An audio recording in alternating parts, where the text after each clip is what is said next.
Hi guys, welcome to the birthplace in Sardinia, Portugal. So today we are going to stick to the Asian fusion menu items, and today we're going to do something called Sheng Pao.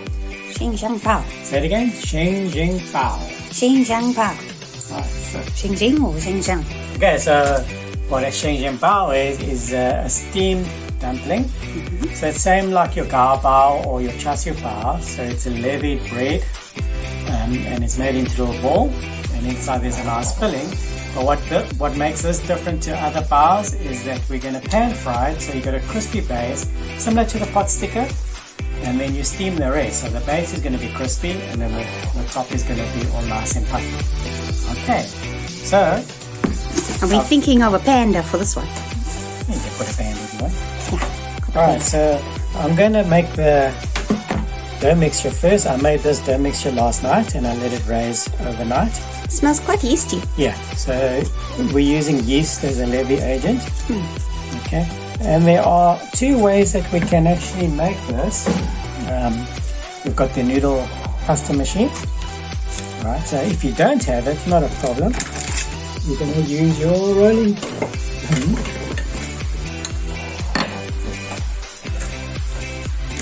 You're going to play around. So I'm going to make two balls.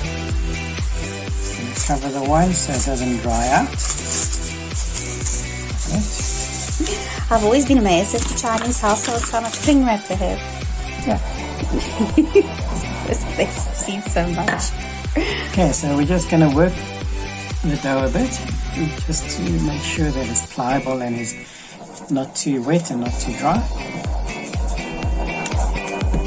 Okay, so the first method is once you feel that the dough is nice texture, you're going to roll it out and then divide it into equal parts.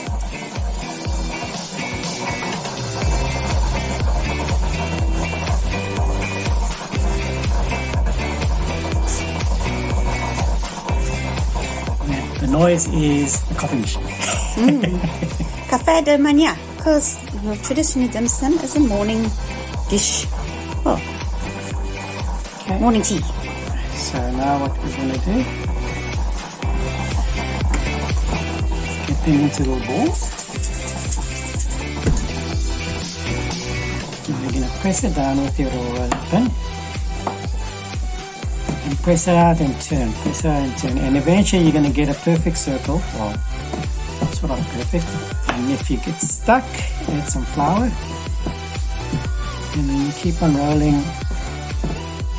So this motion is, this almost stays still, and this actually turns like that to get your shape.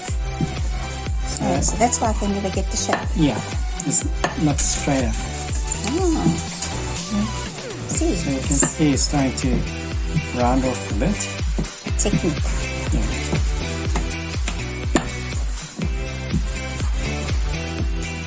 So that is one shape. So the professionals obviously do it a lot faster. Well, for the video, we're not going to do it fast. Okay, so that is, you want it probably the size of your palm. So that's the one way. And now we're going to show you the other way. Okay, cool. So the coffee is ready. It's always time to have coffee in Sardinia. So this is the other half of the ball, and like I said, we're going to use the pasta machine. The reason why I'm going to use the pasta machine today is I want it to be quite evenly thick. Thickness, would you say? Yeah, spread. Spread. Alright, so with the machine, we normally use the machine when we're rolling the pot stickers or the wontons. So this is what I'm going to try today. As thin or thicker, eh? I actually want it, you don't want it as thin as the wonton or the pot sticker pastry, because when the dough rises, you want a bit of Cushion. cushioning. Okay, so I've put it on the thicker setting.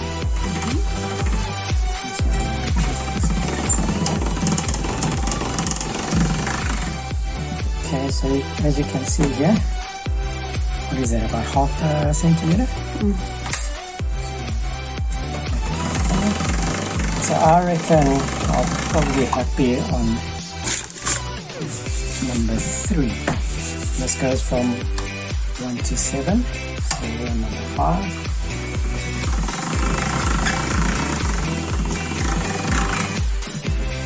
And also by doing this, we're going to use a little bowl to press it out. So at least you know that it's going to be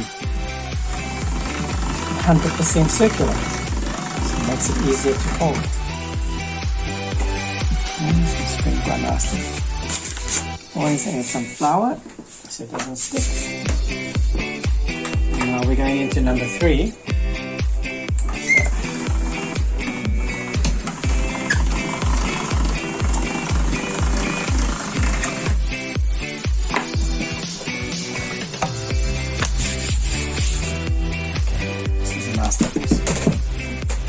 Okay, so very easy. You're going to get either you have a cookie cutter or a bowl.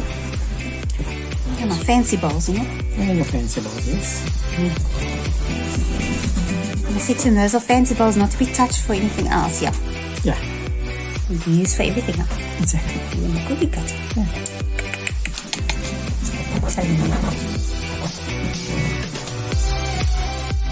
Okay, here we go. And now we can recycle this and make some more. So this is the shape. It's a perfect circle. Now we're going to jump again and we're going to make some fillings. So the fillings I've made today is a mixture of pork and beef mince, alright, and my seasoning, which is ginger, garlic, spring onions, a bit of this and a bit of that. Alright, so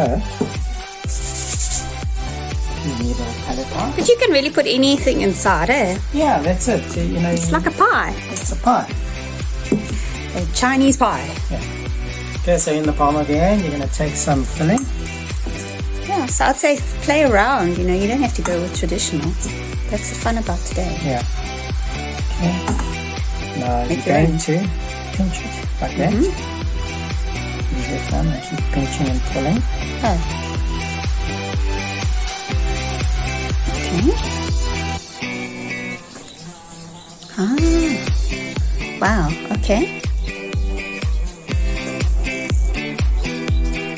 Okay, so you keep going until it forms a little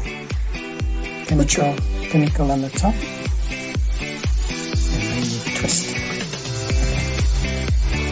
Okay, then you shape it a bit. Twist it. So you twist it just to seal it, and then it makes a bit of a pattern. Now, how do you get this? Like some of them have got like a supper inside. Yeah, so the sopper is in your mixture. Oh, so you make it more moist. Yeah. And that's from Nanjing, eh? They make those moist ones that Yeah. I love.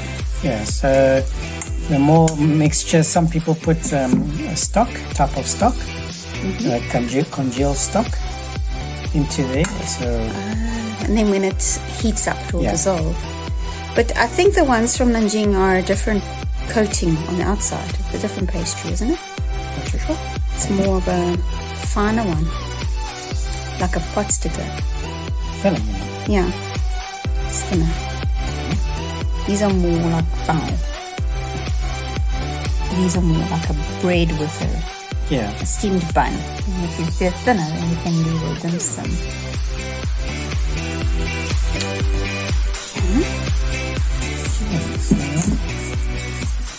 Yeah, look, there are so many different types of dim sums and different pastries that go, you know, with different fillings. So this one is obviously going to be more doughy, bready. And then you get the Zalong Bao, which is the wonton pastry. So that's thin. And you also steam it.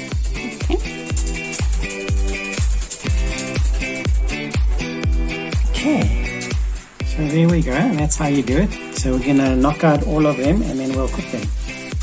See you soon. Okay, so welcome back. Here you can see that they've all been done. Alright, so what you're gonna need now is we're gonna pan fry them. So you need a frying pan. And you need a lid, cover it. Okay, so if you come around here,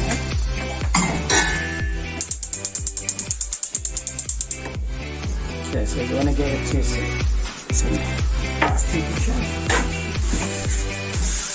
Should we use no water. Yes, a little oil. Just to line the base.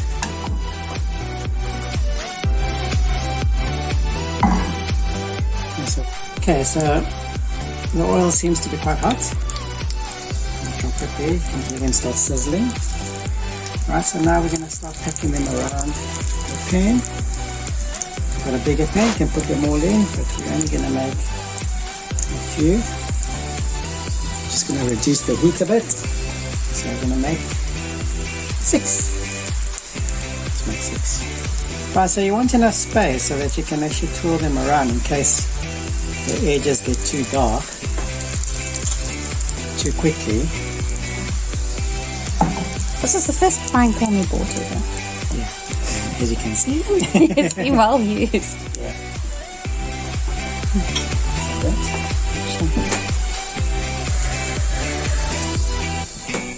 But ideally what you want is like a non-stick type of pan. That's fine. This was a non-stick pan.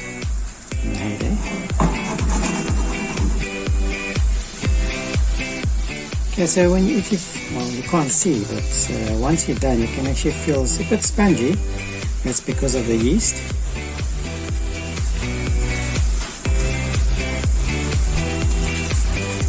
And now you just have a look. Aha! See, so you want that. Oops! On all sides. So just randomly check them. So here it's not as brown. So we're just going to turn them around. This one's going to be too brown, so we're going to reduce the heat now. Okay, as you can see, the oil is getting quite hot. So I'm pretty happy with that. Okay, just to back a bit. So now we're going to add some water.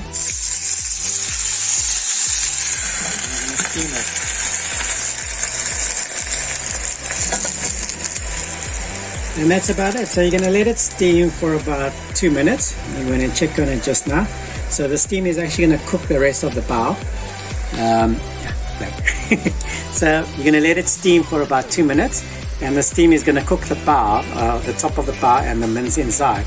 Obviously you don't want raw mince. Okay, so you just leave it as it is. Can put the temperature up a bit, and then monitor the amount of steam that's coming out. Okay, ta-da! It's sizzling away, all the water's literally evaporated, and you can see they've popped up quite nicely. See? Okay. So if you feel that it's ready but there's still water, alright, I'm going to switch off the gas.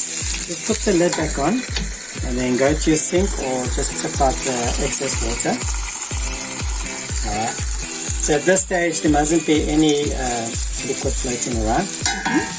And also what will happen if your baos are compact together, they'll actually stick together. So you can leave that. I prefer moving them around. But if you come to the table now, all the liquid has disappeared. Now we're going to invert them. So all you need is a little plate. You're going to put it over here. You're going to hold it quite firmly. And then underneath, you're going to support. And you're going to flip.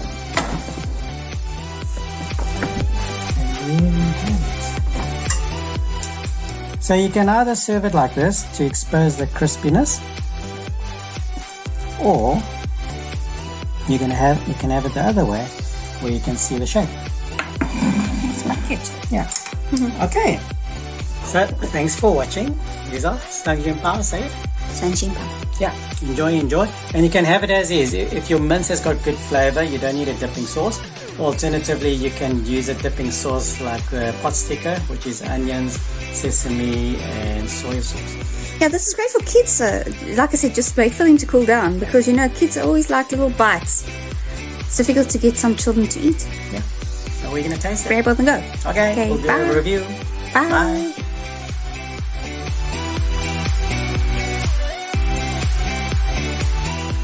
Okay, so moment of truth. We're going to be tasting the Sheng bao.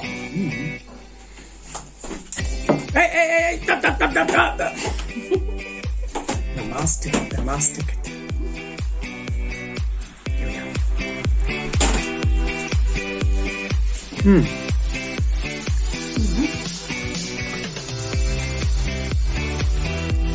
So, as you can see, the filling is nice, the mince, and then the dough is not thin, it's nice and puffy, and as you can see the juices are coming out, so I'm going to eat this.